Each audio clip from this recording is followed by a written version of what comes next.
প্রিয় দর্শক, আমি এখন ফিফথ অ্যাভিনিউয়ের অ্যাপেল স্টোরে রয়েছি। আপনারা দেখতে পাচ্ছেন এখন বাজে রাত 12টা। এখনও কিন্তু অনেক মানুষ এখানে ভিড় করে রয়েছে। আপনারা দেখতে পাচ্ছেন যে এগুলি নতুন মডেলের আইফোন যেগুলি বাজারে এসছে, আইফোন 17। তো যারা বাংলাদেশ থেকে যারা এই অ্যাপেল স্টোরটি দেখেননি তাদের জন্য আমি এটা করছি। এটা দেখতে অনেক বিউটিফুল, বিশাল বড়। আইফোন সম্পর্কে যাদের ভালো ধারণা রয়েছে তারা জানেন যে আইফোন কবে বাজারে এসছে। আপনারা যদি আইফোন সম্পর্কে যাদের ধারণা রয়েছে তাদের তো আছেই, যাদের নেই আমি তাদের সম্পর্কে বলবো যে 2007 সালে প্রথম বাজারে আইফোন ছাড়ে অ্যাপেল, এবং সেটা কিন্তু ছিল 2G। দেখুন রাত 12টায়ও কত মানুষ এখানে ভিড় করে রয়েছে ফোনের জন্য। আপনারা যারা জানেন না তাদের জন্য বলছি যে এর সবাই কিন্তু ক্রেতা এবং বিক্রেতা, বোঝার উপায় নেই যে কে ক্রেতা কে বিক্রেতা। শুধুমাত্র যাদের গায়ে অ্যাপেলের ছোট্ট লোগো রয়েছে গেঞ্জিতে, এই যে যেমন আমি দেখাই, এই ছেলেটি, এই যে একটা লোগো দেখা যাচ্ছে, সে হচ্ছে অ্যাপেলে ওয়ার্ক করে। আর অ্যাপেলের কিন্তু ফোন ছাড়াও অ্যাপেলের রয়েছে ম্যাক পিসি, আইপ্যাড, ল্যাপটপ, অ্যাপেল ওয়াচ সহ আরও অনেক কিছু তারা তৈরি করে এবং বিক্রিও করে। আমি এখানে কিছু দেখাচ্ছি যে অ্যাপেলের কেস, যারা অ্যাপেল ফোন কিনে, আইফোন যারা কিনে, দেখুন এই কেসগুলো রয়েছে। এগুলি ভালোই এক্সপেন্সিভ কম্পারেটিভলি। এটা হচ্ছে এগুলো হ্যান্ড গ্রিপ, এটা হাতে ঝুলিয়ে রাখার জন্য। এইখানে ওদের অন্য খেলাধুলার প্রোডাক্ট রয়েছে। আমি এই জায়গায় দেখাচ্ছি যে এখানে কিন্তু ক্রেতারা ভিড় করে রয়েছে। এখানে অ্যাপয়েন্টমেন্ট নিতে হয়, অ্যাপয়েন্টমেন্ট নেওয়ার পরে তারপরে তাদের সাথে এগুলি তুলে দেওয়া হয়।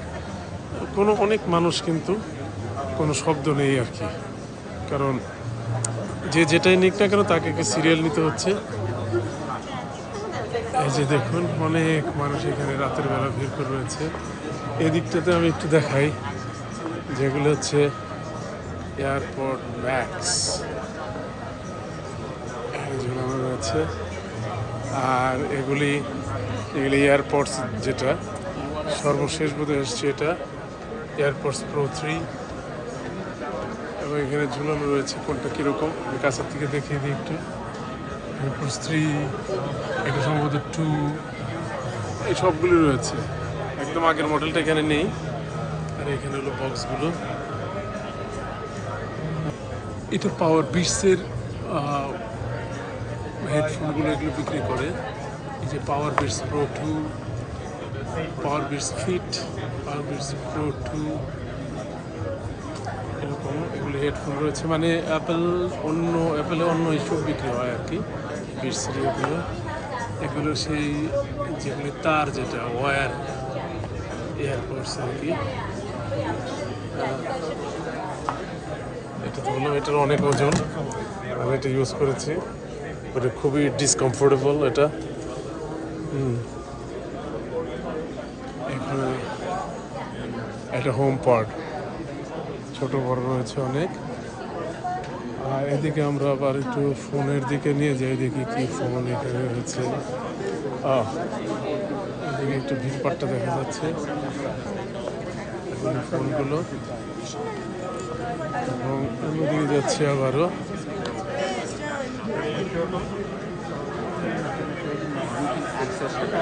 হ্যাঁ, তো এইদিকে আমি দেখাচ্ছি যে এই যে ফোনগুলো, যেটা 17 যেটা আসছে আপনাদের, এখানে ক্লিনিং চলছে। আসলে ক্লিনিংয়ের কারণে ভিতরে ঢুকতে পারছি না। ওরা এই 12টার পরে একটু ক্লিনিং করে।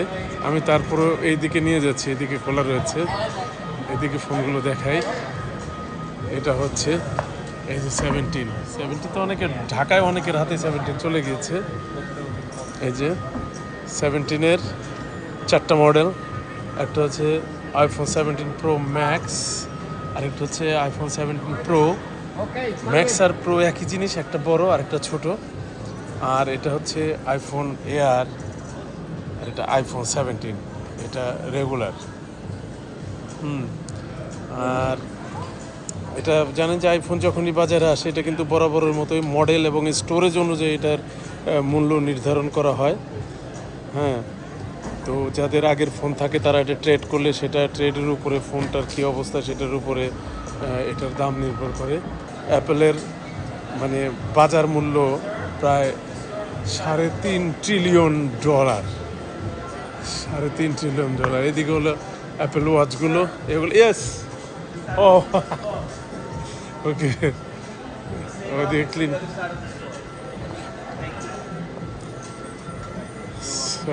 এই অ্যাপেলের যে প্রোডাক্ট এগুলি হচ্ছে যেটা অ্যাপেল ওয়াচের ফিতা মানে ব্যান্ড আর কি, এগুলি কিন্তু অনেক দাম, $100-150 মতন। যেগুলি আমি খোলা বাইরে রয়েছে সেগুলি দেখালাম। এগুলো আবার অ্যামাজনে পাওয়া যায়, অন্য জায়গাতে পাওয়া যায়, সেগুলি একটু কম টাকায়। অলমোস্ট এগুলো সেম, বাট অ্যাপেলেরগুলো ডেফিনেটলি একটু কোয়ালিটি ভালো। আরেকটা বলি যে আমরা অনেক সময় মনে করি যে অ্যাপেলের যুক্তরাষ্ট্রের বাজারে যে দাম সেই একই দাম কি অন্য জায়গাতেও কিনা, আসলে না। অন্য জায়গাতে ডলারের যে দামের পার্থক্য থাকে সে পার্থক্য অনুযায়ী কিন্তু ফোনের দামটাও নির্ভর করে বিভিন্ন দেশে আর কি। হ্যাঁ, যে কোন দেশে এটার কোন মডেলের কত দাম হবে। আর আরেকটা বিষয় হলো যে এখানে হচ্ছে এয়ারপড, আইপ্যাড এগুলো। আচ্ছা, আরেকটা জিনিস আমি বলতে চাই সেটা হচ্ছে যে আমরা জানি যে কারো হাতে একটা আইফোন থাকার অর্থ হচ্ছে সারা দুনিয়াটাই তার হাতের মুঠোয় আর কি।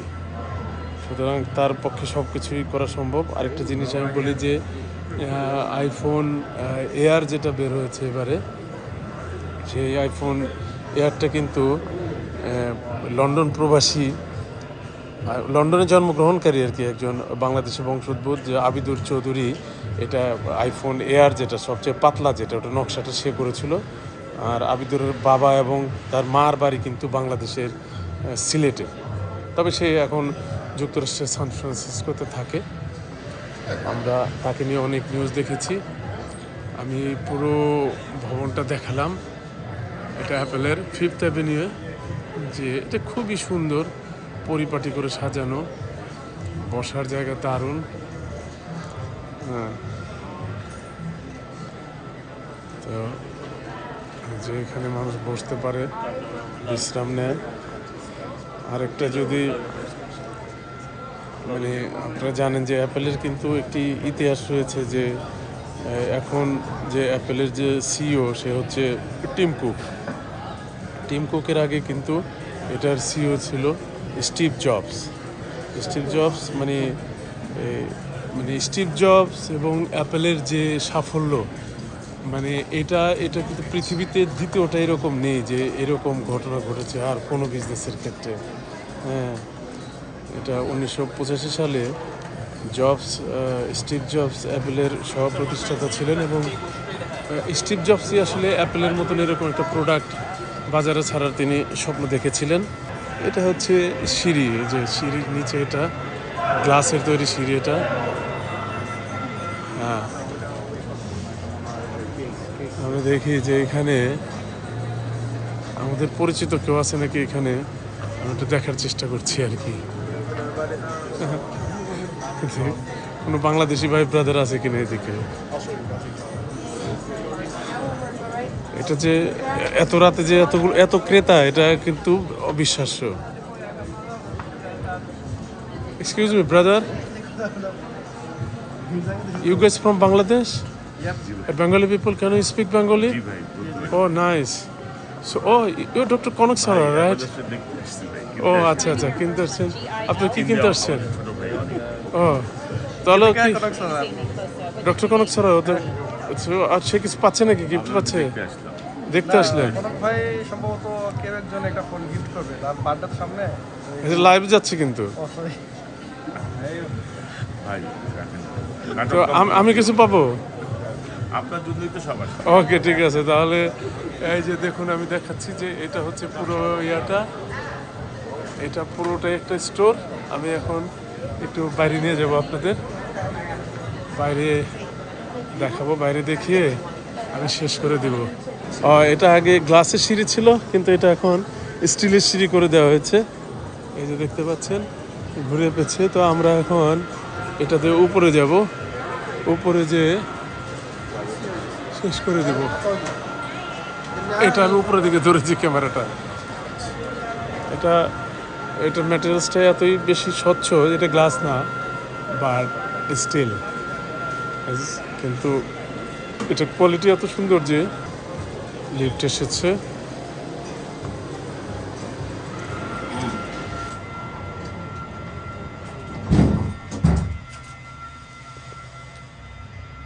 এটা আমরা লিফটের ভিতরে রয়েছি, উপরে যাচ্ছে।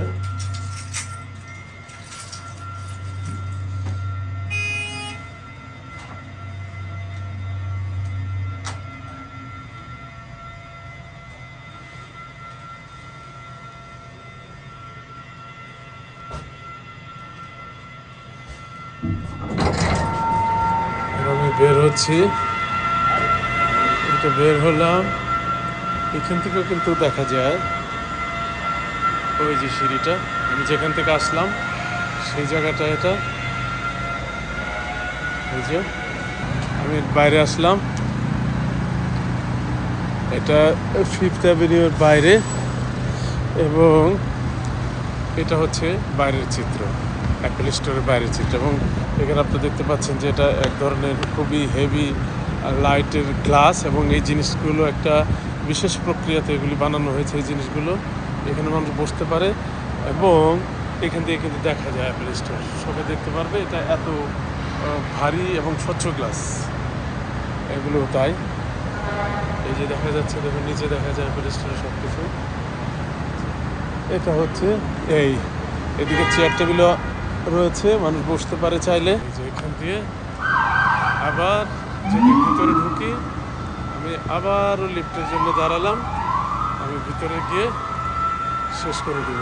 বা আর একটু প্রফেশনালি কিছু করতে যাই, তাহলে ওরা বলবে যে তোমাকে পারমিশন নিতে হবে। সেই জন্য আমি আবার নিচে যাচ্ছি, সেই জন্য আমি হাতে ধরে করছি। এটা দেখানোর জন্য যারা এই অ্যাপল প্রোডাক্ট কিনতে চান, বিশেষ করে আমি বলবো যারা বাংলাদেশ থেকে আসেন বা অন্য স্টেট থেকে আসেন, যদি অ্যাপলের প্রোডাক্ট কিনতে চান, আপনি ডেফিনেটলি এই 5th অ্যাভিনিউর এই স্টোরটাতে আসা উচিত। আসলে ভিন্ন ধরনের একটা এক্সপিরিয়েন্স হবে, এবং আমার বিশ্বাস যে একটা সুন্দর সময় কাটবে। আমি আবারও ঢুকলাম। আমি প্রথমে ভেতরে ছিলাম, ভেতর থেকে বাইরে গিয়েছিলাম, বাইরের থেকে আবারও আমি ভিতরে ঢুকলাম। আমি পুরোটা একটু ঘুরিয়ে দেখিয়ে তারপরে শেষ করে দেবো। দেখুন এরকমই মানুষ, এটা কিন্তু 24 আওয়ার্স ওপেন।